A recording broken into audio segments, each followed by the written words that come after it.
The diner was unusually quiet for a late afternoon. A soft country song played from the old jukebox, and the smell of warm pancakes and brewed coffee drifted through the air. A few customers sat scattered across the room: truck drivers, travelers, a young couple sharing fries, a man reading a newspaper. It was one of those places where people came to escape noise, not create it. Then the door swung open. A tall, heavy-shouldered man barged in, his boots thudding aggressively against the wooden floor. He looked around like the world owed him something. The waitress flinched when he brushed past her, muttering under his breath about slow service and useless people. His presence alone changed the room's temperature. People lowered their eyes, hoping he wouldn't drag them into whatever storm he carried. At a corner table near the window sat an elderly widow. She wore a faded blue sweater, her silver hair tied gently in a bun. She wasn't eating, just stirring her tea slowly, as if lost in thoughts she never spoke about. There was a kindness in her eyes, the kind that life's hardships never seemed to erase. She visited the diner often, always sitting in the same seat, always greeting staff politely, always tipping generously despite her modest appearance. The bully noticed her. He paused, eyes narrowing as he examined her like a target he could easily break. Something about quiet, gentle people seemed to trigger him. Maybe because they didn't fight back. Maybe because hurting them made him feel bigger. He swaggered toward her table, knocking over a chair just because he could. The sound made the young couple jump. The widow looked up only when his shadow fell across her. "What are you staring at, Grandma?" he barked. She blinked softly. "Nothing, son. Just enjoying my tea." Her voice was calm, warm, harmless. That made him angrier. "Oh, enjoying your tea? With who? You think anyone cares about you here? Look around," he shouted, throwing his arms out as if claiming ownership of the entire diner. The widow lowered her gaze again. She wasn't afraid, just disappointed, in a quiet way that only elderly people seem to master. She lifted her cup carefully, hands slightly shaky from age, not fear. The bully leaned down, face inches from hers. "Answer me when I'm talking. You're weak. Alone. You think you can ignore me?" Customers froze in place. The truck driver set down his fork. The waitress hid behind the counter, clutching her order pad. The man reading the newspaper slowly lowered the front page, eyes wide with disbelief. But no one moved. No one dared stand up to someone who looked like he lived off violence. The widow took a slow breath. "Son, hurt people hurt others. I'm sorry you feel this way." That sentence, gentle, honest, compassionate, burned him worse than any insult. "Don't you talk to me like you understand me," he roared. Before anyone could intervene, before reason could calm the air, before time itself could react. His hand snapped across her face. A sharp, echoing slap tore through the diner. The sound froze every soul inside. The widow's head tilted with the impact, but she did not scream. She did not retaliate. She simply lifted a trembling hand to her cheek and held it there, absorbing the pain with a strength he could never understand. Her eyes glistened, not with fear, but with quiet sadness. The bully smirked, chest puffed, satisfied with the power he thought he displayed. "See," he sneered. "That's what happens when the weak forget their place. You're nothing. You're alone. No one's coming to save you." The diner remained silent, suffocatingly still. But as the bully stepped back, proud of what he'd done, a strange shift filled the room, like the moment before a storm breaks, when the wind changes direction and nature holds its breath. Because the bully had just made the biggest mistake of his life. He thought she was defenseless. He thought she was alone. He thought she was just another helpless old woman. But the bully had no idea. The woman he slapped was the mother of a man he should never have messed with. The morning sky was still pale, painted with soft blues and faint streaks of gold, when the small roadside diner opened its doors to travelers. It was the kind of place people stopped at during long drives, half for the food, half for the warmth of a familiar homely atmosphere. The neon open sign flickered lightly, humming in a tired rhythm as the kitchen began clattering to life. Steam rose from freshly brewed coffee, and the comforting smell of buttered toast drifted through the dining room. At this hour, the world outside was quiet. The road was nearly empty, with only a few cars passing by in the distance. The diner's interior lights glowed softly against the dark window panes, creating a little island of peace in a world that often moved too fast. The door opened gently. An elderly widow stepped inside, her movements slow but steady. She pushed back her thin shawl, revealing kind eyes framed by age and experience. Her clothes were simple, a faded cardigan, a long skirt, shoes that had seen many years. She carried herself with dignity despite the weight of time on her shoulders. The waitress, who knew her from her occasional visits, smiled warmly. "Good morning, ma'am. Same seat as always." The widow nodded with a soft smile. "Yes, dear. Thank you." She walked to her corner table by the window, a seat she seemed to prefer every time she came. Perhaps it was the sunlight that reached that corner first. Perhaps it was the quiet. Or maybe, that seat held memories only she could feel. She lowered herself gently into the booth, placing a small handbag beside her. Her hands, aged and gentle, rested on the table as she looked outside at the slowly waking world. The waitress brought her menu, but she shook her head kindly. "Just tea this morning. And a slice of toast." "Coming right up," the waitress replied. As she waited, the widow folded her hands and closed her eyes for a moment, not sleeping, but simply breathing, appreciating the calm. When her tea arrived, she thanked the waitress with a warm sincerity that always left an impression on those around her. People like her could brighten a room without trying. But peaceful mornings rarely stay peaceful forever. The diner door slammed open with a force that made the bell above it jangle violently. A tall, broad man stomped in, bringing a gust of cold air with him. He looked like someone who thrived on trouble, eyes wild with entitlement, chest swollen with misplaced confidence. His jacket was thrown over his shoulder, and his heavy boots thudded sharply against the floor as he strutted in like he owned the place. The staff stiffened immediately. The waitress stepped back from him instinctively, gripping her notepad as if it were a shield. A man reading a newspaper paused, peering over the top edge. A truck driver sipping his coffee lowered his cup slowly, sensing trouble even before it started. The diner's peaceful bubble had burst the moment this man walked in. "Hey!" the bully barked, snapping his fingers aggressively. "Is anyone working here, or is this a retirement home?" The waitress forced a tired smile. "Good morning, sir. I'll be right with you." "Right with me," he cut her off. "You should have been with me the moment I walked in. Terrible service already." The manager, hearing the commotion from the back, peeked out but quickly retreated. He knew better than to get involved with someone like this.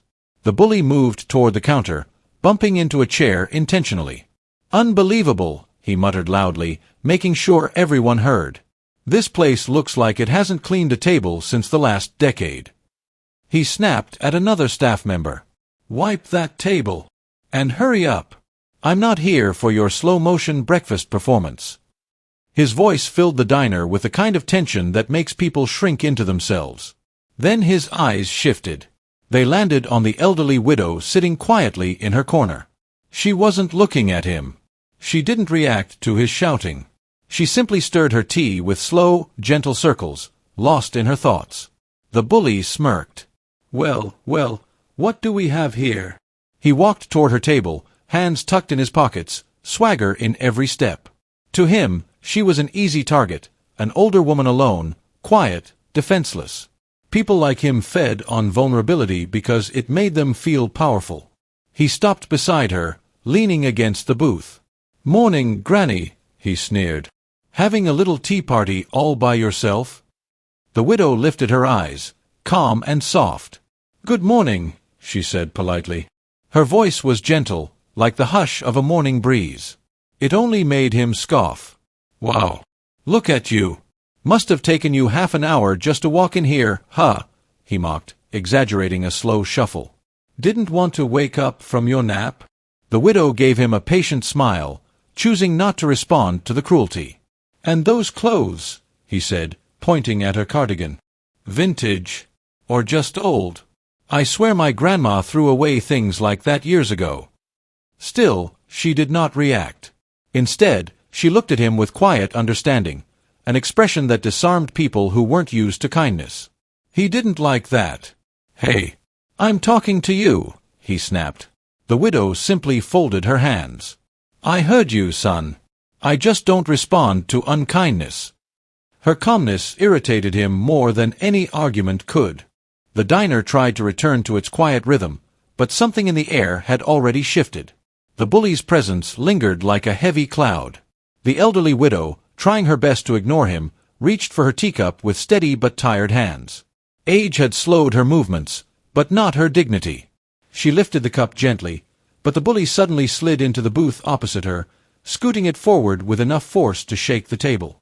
The widow startled. Her cup trembled. A little tea spilled over the edge, dripping onto the wooden surface. And that tiny accident was all it took. The bully slammed both palms on the table, making the plates rattle. "Oh, look!" he shouted dramatically. "She made a mess. Grandma can't even hold a cup properly." His laughter echoed through the diner like an unwelcome thunderbolt. The young couple sitting nearby winced. The truck driver muttered something under his breath, shaking his head. The waitress took a step forward but froze, intimidated by the bully's size and rage. The widow opened her mouth to apologize, but he didn't give her a chance. "What's wrong with you?" he barked, standing up so suddenly the chair screeched against the floor. "Can't you see straight? You're so old your hands shake like loose screws." The widow lowered her eyes. "It was an accident, son." "Don't call me son," he snapped, jabbing a finger dangerously close to her face. "You don't get to talk like you know me." The diner fell silent again. No one dared move. No one dared breathe too loudly. The bully loomed over her, his shadow swallowing her small frame. She reached for a napkin to clean the spilled tea, but her sleeve brushed the edge of a water glass. It tipped. Water spread across the table. That was the moment he snapped. "Are you kidding me?" he shouted, grabbing the glass and slamming it upright. "First the tea, now this. You can't do anything right." The widow looked up at him with calm eyes. Her voice was barely above a whisper, yet it carried more strength than his entire storm of rage. "Son, kindness costs nothing." The diner went still. Those 5 gentle words felt like a slap to him. But what he delivered next was much worse. Red fury burned in his eyes. His jaw clenched. His fists tightened. He leaned in close enough for the widow to smell the bitterness on his breath. "Don't you ever talk to me like you're better than me." Without warning. His hand flew across her face. The sound was sharp. A single violent crack that cut the air like a whip. The widow's head jerked sideways. Her teacup fell from her hand and shattered on the floor. The young couple gasped. The truck driver rose halfway from his seat before sitting back down. The waitress put her hands over her mouth. Someone near the back started recording with shaky hands. Another whispered, "Oh my God!" But the widow did not scream. She did not shout. She did not even flinch again. She simply lifted a trembling hand to her cheek. Her eyes glistened, not with fear, not with anger, but with a quiet, indescribable sadness. That sadness was the only thing in the room louder than the slap. The bully smirked, chest puffed out like a man proud of something monstrous. "Next time," he growled, "remember your place."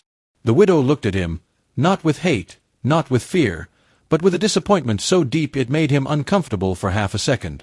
Just a second. But his ego swallowed it back. He turned around, satisfied, assuming the moment belonged to him. Yet something had changed in the diner. People didn't just stare now, they stared with recognition. Whispers circulated like sparks.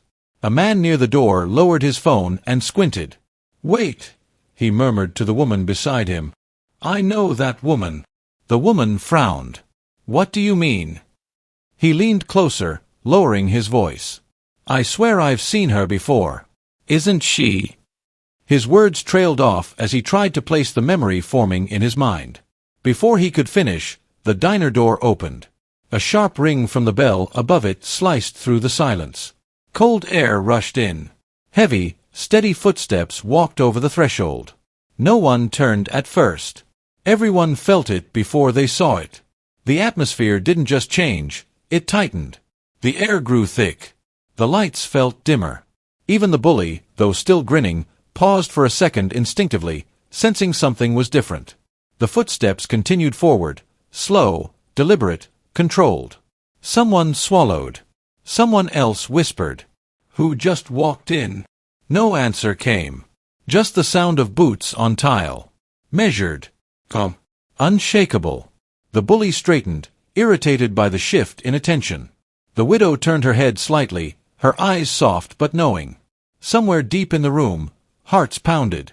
Because the moment those footsteps entered the diner, the story stopped belonging to the bully. For a long, breathless moment, the diner stayed frozen in shock, not because of what the bully had done, but because suddenly, every pair of eyes drifted toward the front door. The little silver bell above it jingled softly. A faint ding that somehow felt louder than the slap that still echoed in everyone's ears. A man stepped inside. Slow. Silent. Head down. Hands in the pocket of a plain black hoodie. His footsteps were steady, almost too calm for a place filled with tension thick enough to choke on.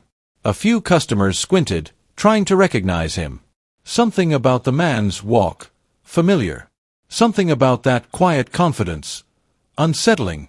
But the bully. He didn't notice anything. Didn't hear the change in the room. Didn't feel the shift of fear away from the old widow and straight onto himself. He was too busy talking loudly, puffing his chest like a rooster in a spotlight. I told you, old lady, he barked, still laughing at his own cruelty. People like you should know their place. Weak. Alone. No one coming to save you. A couple at the far booth exchanged panicked glances. A trucker lowered his fork slowly. Even the cook behind the counter paused mid-scrub, staring at the hooded man now standing fully inside the diner. He didn't speak. He didn't glare. He just stood there, the hood casting a shadow over his eyes, like a storm cloud waiting to break. The old widow finally lifted her gaze, just barely. Only enough to see the outline of the man's figure. Her lips trembled, not from fear, but from worry. She whispered, soft and fragile. Son, don't make a scene. The bully burst out laughing. Your son, he mocked, turning around just enough to see the hooded silhouette behind him. That skinny little guy. Please. What's he gonna do? Cry about it. A few customers flinched, knowing that the bully had just made the biggest mistake of his life. Because the man didn't move. Didn't react. Didn't even seem to acknowledge the insult. He just took one slow breath. Calm. Controlled. Deadly quiet. The widow's hands tightened around her purse. Son, please, she whispered again, fear creeping into her voice. Not fear for herself, but for what was about to happen. The bully rolled his eyes dramatically. Oh, come on, lady. What's he gonna do? Hit me. Look at him. He's nothing. But someone from the back muttered. That's not nothing. Another whispered. No way. Is that really? The bully frowned. What are you all staring at? Silence. Then, the hooded man slowly lifted his head. Just enough for the light from the ceiling to reveal the edge of his jawline. A gasp rippled through the diner like a wave. The cook dropped the spatula. A woman covered her mouth with both hands. The trucker's eyes nearly popped out of his skull. The bully felt the room change, but still didn't understand why. What? He snapped. Why's everyone looking at him? He's some kind of celebrity or something. The hooded man reached up. 2 fingers hooked the edge of his hood, and in one calm, fluid motion, he pulled it back. The diner exploded with shocked whispers. Holy! That's him. No way. Manny Pacquiao. The legendary boxer. The world champion. The fighter known across the globe for fists faster than lightning and a heart bigger than his fame. Stood silently in the middle of that tiny diner. Every customer recognized him now, except the bully, who blinked stupidly, not understanding the panic spreading across the room like wildfire. Pacquiao didn't posture, didn't puff his chest, didn't raise his voice. He simply looked at the bully with calm, unreadable eyes, then turned his gaze to his mother, the elderly widow he grew up protecting, honoring, loving. The widow shook her head gently, pleading. Son, don't do it. Not here. Not like this. But the bully, still unaware, stepped closer with an arrogant smirk. Manny Pac, whatever your name is. I don't care who you are. This old woman got in my way. That's it. And if you think you can scare me—" He jabbed a finger toward Pacquiao's chest. "Try me." A collective no, no, no whispered across the diner. The bully had no idea, no clue, that he had just walked into the center of a storm built on discipline, training, and a lifetime of defending the defenseless. Pacquiao didn't flinch. He simply took one small step forward. Just one. The temperature in the room dropped. The diner went silent again. Everyone knew. The real confrontation was about to begin. And the bully was seconds away from realizing the truth. He hadn't slapped an old, defenseless widow. He had slapped the mother of Manny Pacquiao. A man he should never, ever, have messed with. The diner felt like it was holding its breath. No forks clattered, no chairs squeaked, no one dared whisper too loudly. All eyes followed Manny Pacquiao as he began to walk, slowly, purposefully, toward the booth where the elderly widow sat trembling. Not trembling from fear, but from the weight of knowing what her son was capable of. Manny didn't look at the bully, not yet. He didn't look at the people recording. He didn't even acknowledge the stunned silence around him. He went straight to his mother. He knelt slightly beside her and gently lifted her chin with a tenderness completely opposite to the violence she had suffered minutes earlier. His thumb brushed over her cheek, red, swollen, shaped by a cruel hand. "Ma," he whispered softly, barely audible to anyone but her. "He hit you." She didn't answer. She didn't have to. The redness on her cheek told the whole story. Manny's eyes closed for a moment. A long, steady breath flowed out of him. Not shaky. Not angry. Controlled. Deadly controlled. When he opened his eyes again, the warmth had vanished. The softness gone. What remained was a calm, icy stillness that made the entire diner instinctively tense. He stood. Slowly. Deliberately. Then, only then, did he turn toward the bully. Their eyes met. The bully froze. Manny spoke, his voice level, quiet, but sharper than a blade. "You slapped my mother." All the color drained from the bully's face. His bravado evaporated instantly like steam on a hot pan. He stared at Manny as if suddenly seeing him for the first time, really seeing him. "And no, wait, listen," the bully stuttered, hands raised in shaky surrender. It wasn't like that.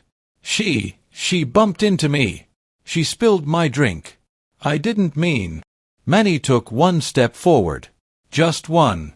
The bully's voice cracked. I didn't know she was your mom." A customer near the counter scoffed, whispering just loud enough. "You shouldn't hit anyone's mother."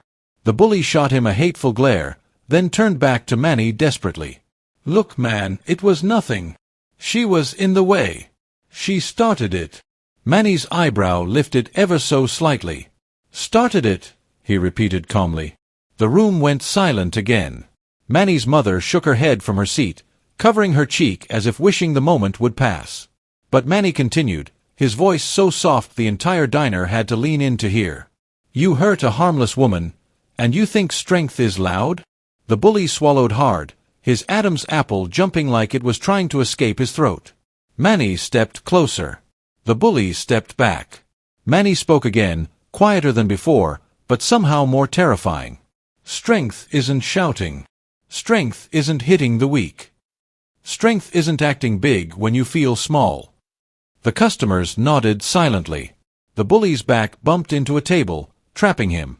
A young woman near the door whispered, "He's finished."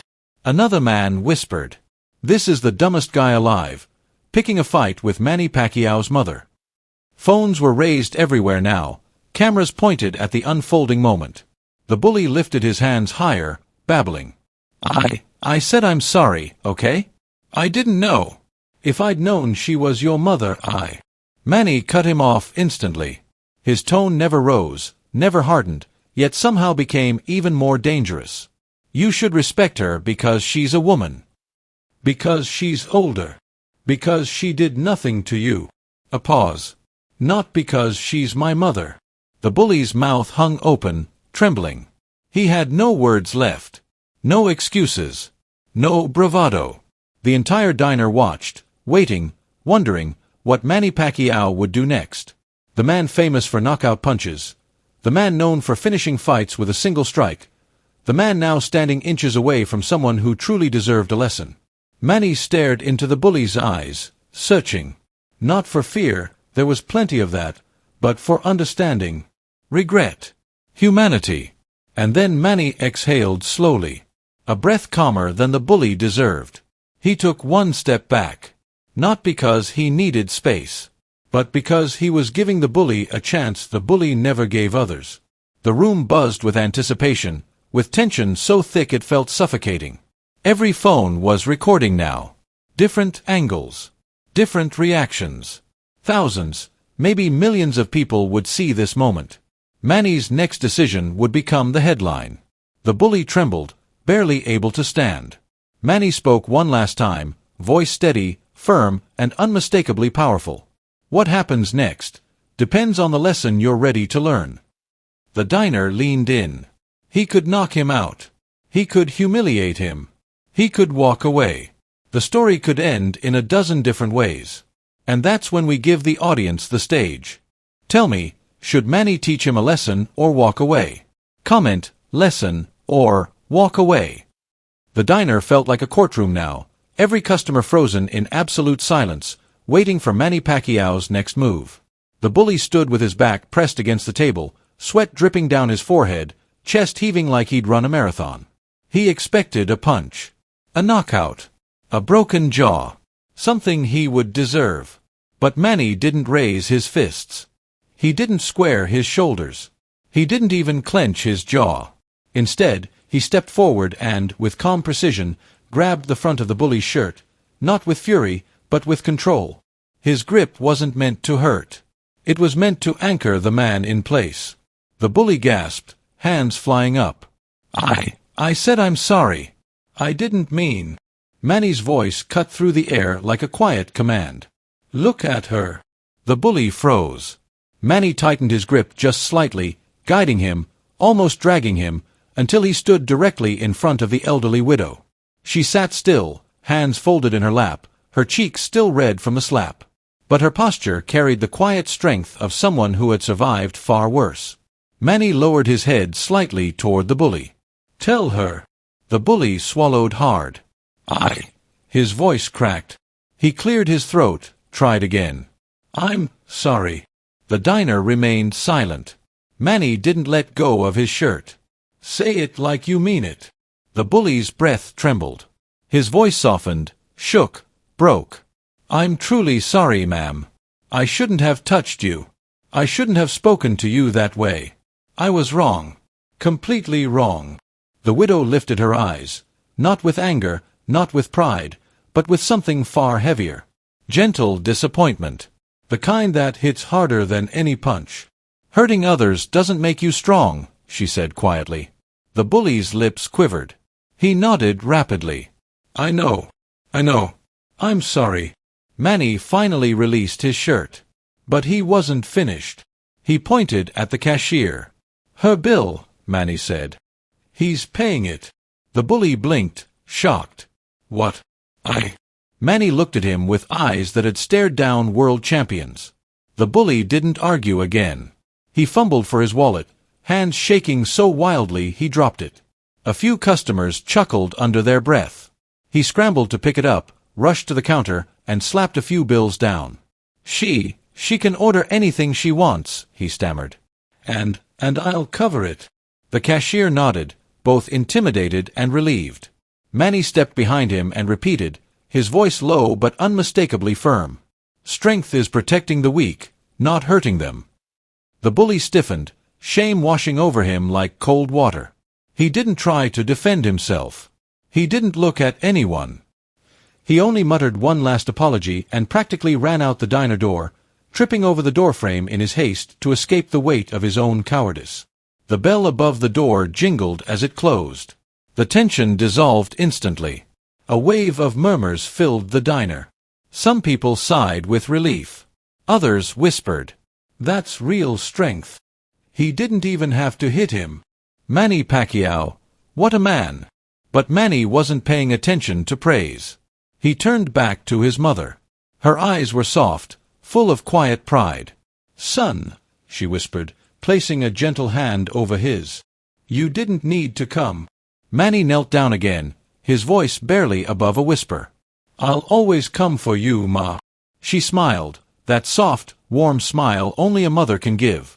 Then she patted the hand that had once knocked out the world's toughest fighters. Her touch made that same hand feel small again, like he was still her little boy. "You handled it right," she said. Manny let out a slow breath, the tension leaving his shoulders. No anger. No violence. Only dignity.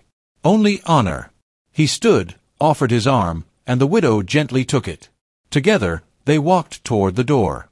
Customers stepped aside, some nodding respectfully, others placing their hands on their hearts. A young woman whispered, "That's what real men do." Outside, the morning light washed over them as Manny opened the door for his mother. The world felt calmer now, cleaner somehow, as if the lesson had been carved into the air itself. He didn't look back. He didn't need to. His mother was safe. The bully had been humbled. And not a single punch had been thrown.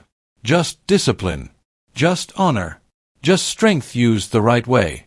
And as Manny escorted his mother to the car, one truth echoed louder than anything else. Real power doesn't strike. Real power stands up. The diner slowly returned to life after Manny and his mother stepped outside, but something had changed. It wasn't the tables or the lights or the plates still half filled with food. It was the atmosphere. A quiet heaviness lingered, not from fear, but from realization. Every person inside had witnessed something powerful. True strength displayed without a single punch. For a long moment, even after the door closed behind Manny and his mother, the customers stayed frozen in place as if replaying the scene in their minds. The slap, the silence, the arrival, the discipline, the dignity, all of it formed a lesson deeper than anything spoken out loud. Inside that humble diner, an entire room of people just saw the difference between being strong and being powerful. The bully had strength in his hands. But Manny had strength in his character. And that made all the difference. People talk about power as if it's something loud. Shouting, hitting, intimidating, showing off. But real power is silent. Real power is controlled. Real power knows when to strike, and when not to. Manny could have crushed the bully in seconds. He could have dropped him with one punch, one hook, one flick of the wrist. But he didn't. Because real champions don't fight to prove something. They fight to protect something. And that is exactly what the world saw. The elderly widow, fragile in body but unbreakable in spirit, had taught her son something long before he became a global icon. Something he carried into every fight, every victory, every moment of discipline. Strength is protecting the weak, not hurting them. And today, he lived that lesson with every step, every breath, every calm decision. She raised a protector, not a bully. A warrior, not a tyrant. A man who didn't let his fists speak unless absolutely necessary. The customers inside the diner felt it too. Some wiped their eyes. Some shook their heads in disbelief. Some whispered to each other. That's how a man should be. That's how a son should act. That's how strength should look. The world is full of loud people who confuse cruelty with confidence. People who think aggression is authority. People who mistake shouting for respect. But today was a reminder, a sharp, unforgettable reminder, that the quiet ones, the disciplined ones, the soft-spoken ones, are often the strongest of all. The widow didn't raise her voice. She didn't insult the bully. She didn't strike back. Her silence was louder than his slap. And Manny's calmness was louder than any punch he ever threw. As Manny helped his mother into the car, gently closing the door behind her, you almost felt the universe pause, acknowledging a moment of justice delivered not through violence, but through honor. He didn't walk away because he was weak. He walked away because he was in control. He didn't forgive the bully because he was soft. He forgave because he understood strength. He didn't humiliate the bully to look powerful. He humbled him to teach a lesson. And that lesson will echo far beyond the walls of that diner. A lesson for every viewer, every listener, every person who has ever wondered what real strength looks like. It looks like restraint. It looks like respect. It looks like standing up without striking back. And maybe the most important lesson of all. Respect the elderly. Respect the gentle. Respect the quiet. Because you never know who they are. You never know what they've lived through. And you never know who they raised. A bully sees weakness. A wise man sees history, strength, and dignity. And sometimes, like today, the person you choose to bully is protected by someone the whole world respects. The story ends where it began, with an elderly widow sitting at a diner table. But this time, she isn't alone. She isn't hurting. And she isn't silent because she's afraid. She's silent because her son stood for her, not with fists, but with honor. And that kind of strength, that kind of discipline, it inspires everyone who witnesses it. If you believe kindness is real strength, if you believe power should protect, not intimidate, if you believe respect is the mark of true character, type respect in the comments. Let the world know where real strength truly comes from.